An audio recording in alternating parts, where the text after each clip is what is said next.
नमस्ते फ्रेंड्स। कहानी पसंद आए तो मेरे चैनल को लाइक सब्सक्राइब ज़रूर करना। बार बार बजती मोबाइल की घंटी से परेशान होकर ममता ने स्कूटर रोककर देखा। जैसा कि उसे अंदेशा था, दादी का ही फ़ोन था। झुंझलाते हुए ममता ने फ़ोन काटकर स्कूटर आगे बढ़ा दिया। क्या घड़ी घड़ी फ़ोन करके परेशान करती रहती? आप तो सारा दिन खाली बैठी रहती हैं, लेकिन मुझे तो नौकरी करनी है। बॉस जब छोड़ेगा तभी आऊँगी। प्राइवेट जॉब है, बाप की कंपनी नहीं कि मेरी मनमर्जी चले। आधे घंटे बाद दनदनाती हुई ममता घर में घुसी और घुसते ही अपनी दादी गायत्री पे बरस पड़ी। घड़ी देखी है? रात के 10 बज रहे हैं, फिक्र नहीं होगी क्या? गायत्री आपे से बाहर होते हुए उसे हाथ पकड़कर घड़ी के सामने ले गई। बच्ची नहीं हूँ मैं जो घड़ी से बंध जाऊं। और आप? कब तक मैं आपका बोझ ढोती रहूंगी? मैंने जिंदगी भर आपको पालने का ठेका नहीं ले रखा। बुआ जी के पास क्यों नहीं चली जाती ताकि मैं शांति से रह सकूं? ममता गुस्से में चिल्लाई। उसे दादी की यह हरकत बहुत ही नागवार गुजरी। उसने उनका हाथ झटक दिया। गायत्री दर्द से बिलबिला उठी, आंखों में आंसू भर आए। वे चुपचाप अपने बिस्तर पर लेट गईं। उन्हें ममता से इस व्यवहार की जरा भी उम्मीद नहीं थी। शरीर से भी ज्यादा दर्द दिल में हो रहा था। यह वही ममता है जिसे पिछले 10 सालों में मैं अपने दिल में लगाए जी रही हूँ। बेटे बहू को दुर्घटना में खोने के बाद उनकी इस आखिरी निशानी को सहेजने में मैंने अपनी सारी उम्र झोंक दी, और आज जवान होते ही मैं इसे बोझ लगने लगी। गायत्री रात भर सोचती और सिसकती रही। आज उन्होंने खाना भी नहीं खाया, ममता ने भी पूछा नहीं। सुबह होते ही गायत्री ने अपनी बेटी रमा को फ़ोन कर रात की सारी घटना कह सुनाई। रमा ने तुरंत फ़ोन पे ममता को आड़े हाथों लिया, मगर ममता भी रात से भरी बैठी थी। उसने भी बुआ को खरी खोटी सुना दी। गुस्साती हुई रमा दोपहर तक आई और शाम होते होते गायत्री को अपने साथ ले गई। ममता यही तो चाहती थी। अब वह पूरी तरह आज़ाद थी। उसके और लोकेश के बीच अब कोई दीवार नहीं रहेगी।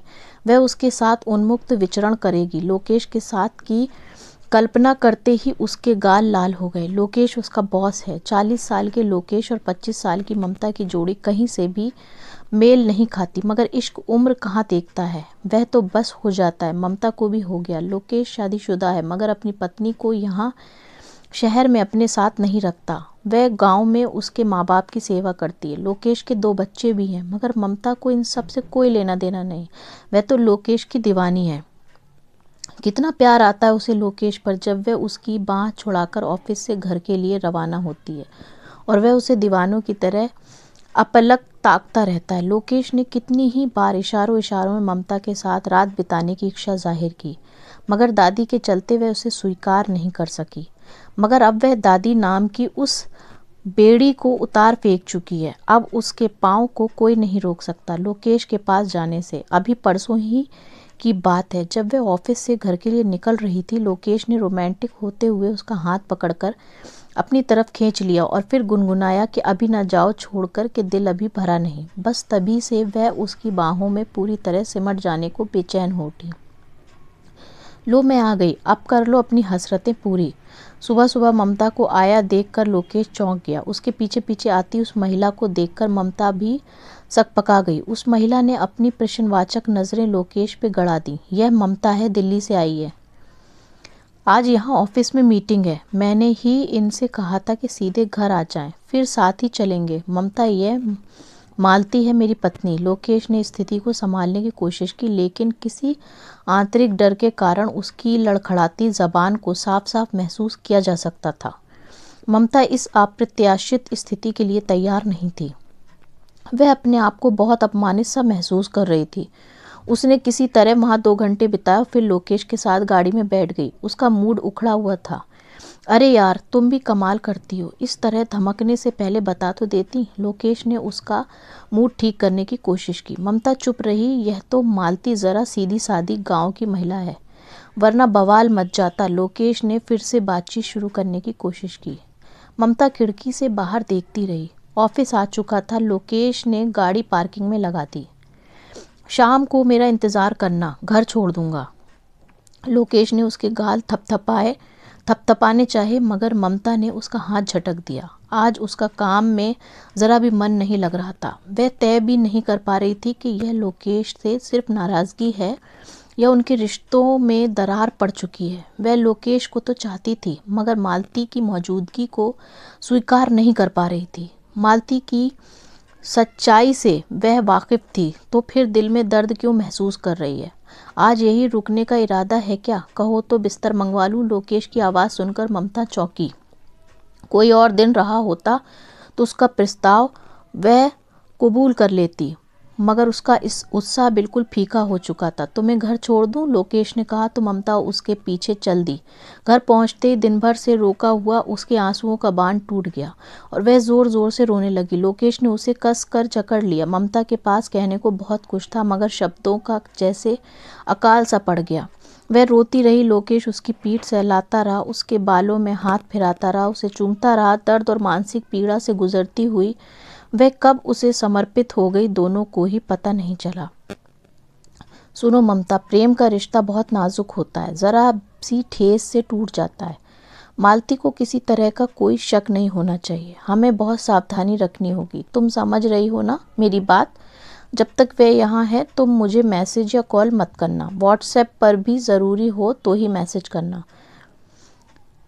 लोकेश ने उसे हिदायतें दी और फिर गुनगुनाता हुआ चला गया। ममता रात भर अपने रिश्ते के बारे में सोचती रही। कभी उसे लोकेश सही लगता तो कभी बहरूपिया। कभी लोकेश के प्यार पे संशय उभरता तो कभी उसकी वास्तविकता स्थिति पर दया सी आती। कभी मालती पे तरस आता और खुद पर अभिमान, तो कभी अपने आप को नितांत बेबस और लाचार समझकर पलकें भीग जाती। इसी ऊहापोह में रात बीत गई। सुबह होते ही आदतन उसका हाथ मोबाइल की तरफ बढ़ गया। रोज सुबह उठते ही पहला गुड मॉर्निंग का मैसेज लोकेश को भेजने की आदत थी, लेकिन कल रात की बात याद आते ही उसके हाथ रुक गए। वह अपने आप को बंधा हुआ सा महसूस करने लगी। फिर दिमाग को झटका और ऑफिस के लिए तैयार होने लगी। जब तक मालती यहाँ शहर में रही तब तक ममता और लोकेश का रिश्ता कभी खुशी कभी गम वाली स्थिति में रहा। लोकेश का पत्नी को वक्त देना ममता को नागवार गुजरता। अपने प्रेम और समर्पण का अपमान लगता। वह नाराज हो जाती, कई कई दिनों तक रूठी रहती। फिर किसी दिन लोकेश उसके फ्लैट पे आता, उसके साथ 2-4 घंटे बिताता, उसे मनाता, अपने प्यार का भरोसा दिलाता। ममता खुश हो जाती, मगर 5-6 दिन बाद फिर वही ढाक के 3 पात। कहानी जहाँ से शुरू होती घूम फिर कर वहीं आ जाती। आखिरकार 4 महीने बाद जब मालती वापस गांव लौट गई तब ममता ने राहत की सांस ली। अब लोकेश पर भी कोई बंधन नहीं था। वह पूरी तरह से ममता का हो गया। फिर से वही देर रात तक फ़ोन और चैटिंग का सिलसिला चल निकला। अक्सर दोनों की बातें रोमांटिक वीडियो चैट पर ही ख़त्म होती थी। लोकेश पहले की ही तरह ममता के सारे नाज उठाने लगा। ममता अपनी जीत पर फूली न समाती। आज ममता बहुत खुश नज़र आ रही थी। इसी महीने के दूसरे शनिवार को उसका जन्मदिन था। ममता ने एक यादगार शाम लोकेश के साथ बिताने का पूरा प्लान बना लिया। उसने तय भी कर लिया था कि इसी ख़ास दिन वह लोकेश से अपने रिश्ते पर सामाजिक मुहर लगाने की बात करेगी। उसे यकीन था कि लोकेश मना नहीं करेगा। ममता बेसब्री से दूसरे शनिवार का इंतज़ार कर रही थी। आखिर वह दिन आ ही गया। शुक्रवार की रात 12 बजते ही, जैसे कि ममता को यकीन था, लोकेश का फ़ोन आ गया। ममता ने अदा से इठलाते हुए कॉल रिसीव की। हेलो ममता, मुझे अभी इसी वक्त गांव के लिए निकलना होगा। मालती सीढ़ियों से गिर गई, शायद उसे पाँव में गहरी चोट आई है। तुम ऑफिस संभाल लेना प्लीज़, कहकर लोकेश ने फ़ोन रख दिया। ममता सख्ते में थी। वह लगातार अपने मोबाइल को घूर रही थी, जिस पर अभी अभी कॉल कर के लोकेश ने उसके सारे सुनहरे सपने चकनाचूर कर दिए थे। लोकेश मेरे प्यार को खेल समझता रहा या फिर मैं ही उसके खेल को प्यार समझती रही। मैं चाहे लोकेश के प्यार में खुद को ख़त्म भी कर दूं, तब भी सामाजिक रूप से उसे नहीं पा सकती। हमारा रिश्ता भी फुर्सत या ज़रूरत पर निर्भर हो गया। उसकी पहली प्राथमिकता आज भी मालती ही है। यदि वह प्रैक्टिकल हो सकता तो फिर मैं ही क्यों भावनाओं में बह रही हूँ। मुझे भी दुनियादार होना चाहिए। अगर वह मुझे इस्तेमाल कर रहा है तो मैं भी क्यों ना प्रैक्टिकल हो जाऊँ। गुस्से और अपमान से जलती हुई ममता ने एक ठोस निर्णय ले लिया। 10 दिन के बाद गांव से लौटा लोकेश सीधा ममता के फ्लैट पर गया। ममता अभी ऑफिस से लौटी ही थी। उसे देखते ही एक बार तो ममता ने मुंह फेर लिया, मगर तत्काल उसके गले में बाहें डाल दी। अब मालती की तबीयत कैसी है? उसने पूछा। ठीक है, पाँव में मोच आई है। तुम कहो क्या क्या किया यहाँ अकेले? लोकेश के हाथ उसके बालों से होते हुए उसकी पीठ पे फिसलने लगे। लोकेश सुनो, मुझे एप्पल का मोबाइल चाहिए। वैसे भी मेरे बर्थडे पर तुम मेरे साथ नहीं थे, सजा तो भुगतनी पड़ेगी ना। ममता इठलाई। ओके बेबी, लाओ अभी ऑर्डर करते हैं, लेकिन पहले केक तो खिला दो, लोकेश ने रोमांटिक होते हुए कहा। वह ममता को पाने के लिए उतावला हुआ जा रहा था। उसने ममता को और भी कस के जकड़ लिया। ना ना, पहले गिफ्ट उसके बाद केक। ममता ने उसे प्यार से झटक दिया। जैसी मेरे हुजूर की मर्जी, पहले मोबाइल ही ऑर्डर करते हैं, लोकेश ने ज़रा नाटकीय अंदाज में झुककर कहा। तो ममता खिलखिला दी। धीरे धीरे ममता ने लोकेश के क्रेडिट कार्ड से नया स्कूटर, महंगे गैजेट्स, डायमंड के गहने एवं अन्य विलासिता का सामान इकट्ठा कर लिया। अब उसकी चाह पॉश इलाके में एक फ्लैट लेने की थी। लोकेश, यार आजकल ये सोसाइटी वाले तुम्हारे आने जाने पे सवाल करने लगे हैं। फ्लैट के मालिक ने अल्टीमेटम भी दे दिया, प्लीज़ ग्रीन हाउस सोसाइटी में एक फ्लैट दिलवा दो ना।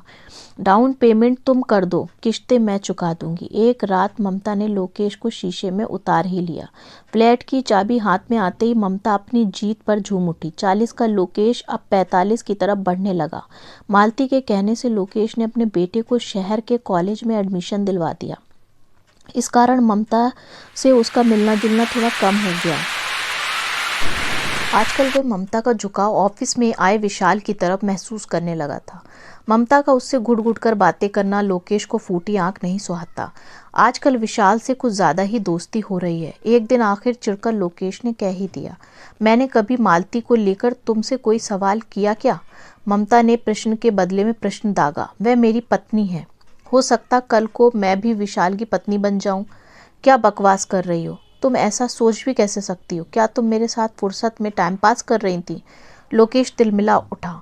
तुमने भी तो यही किया, तुम्हारा इश्क भी तो फुर्सतिया ही था, फिर मुझ पर बेवफाई का इल्ज़ाम क्यों? तुम्हें तो मेरे और मालती के बारे में सब पता था ना। बात खुलने पर समाज में मेरी क्या इज्जत रह जाती, मेरा घर बर्बाद नहीं हो जाता। तुम करो तो अपनी गृहस्थी बचाने का नाम दे दो और मैं करूं तो टाइम पास। वाह जी वाह, तुम्हारे दोहरे मानदंड, ममता ने नाटकीय अंदाज में ताली बजाते हुए कहा। मैं विशाल को तुम्हारी सच्चाई बता दूंगा। लोकेश ने अपना ट्रम्प कार्ड फेंका। ज़रूर बताओ, मगर क्या इस आग की लपटें मालती तक नहीं पहुंचेंगी? जिस गृहस्थी को बचाने की कोशिश तुम आज तक करते रहे, क्या वह बिखर नहीं जाएगी? मेरा क्या है, विशाल चला जाएगा तो कोई और आ जाएगा, मगर तुम मालती को कैसे लौटा कर लाओगे? ममता ने ठहाका लगाया। लोकेश हारे हुए जुआरी की तरह लौट गया। लोकेश के जाने के बाद ममता बहुत बेचैन हो गई। रह रहकर दुख और बेबसी से दिल में हूक सी उठ रही थी। क्या करें, किससे बात करके मन हल्का करें, किसके सामने दिल खोल कर रखें? सोचते हुए उसने विशाल को फ़ोन लगाया। कॉल मिस हो गई। 2-3 बार ट्राई करने के बाद भी विशाल ने फ़ोन नहीं उठाया।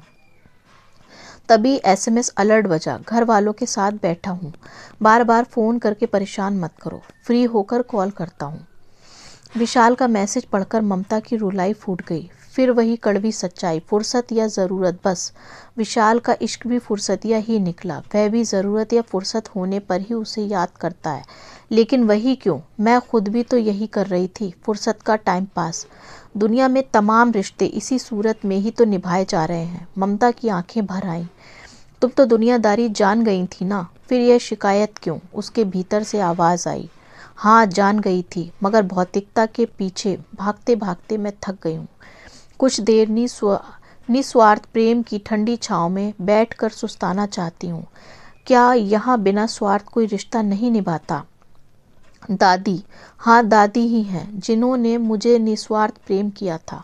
मुझे इस लायक बनाने में उन्होंने अपना पूरा जीवन होम कर दिया था।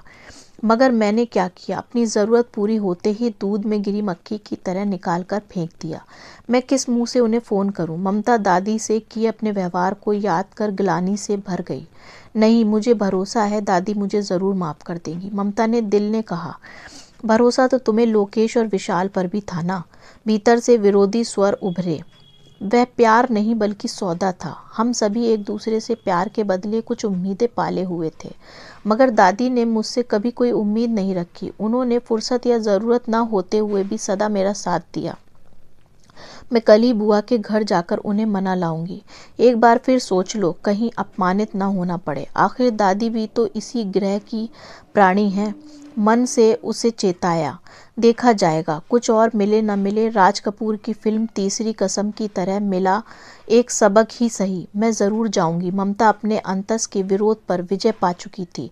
अब ममता रमा बुआ के घर जाने की तैयारी करने लगी थी। कहानी पसंद आई हो तो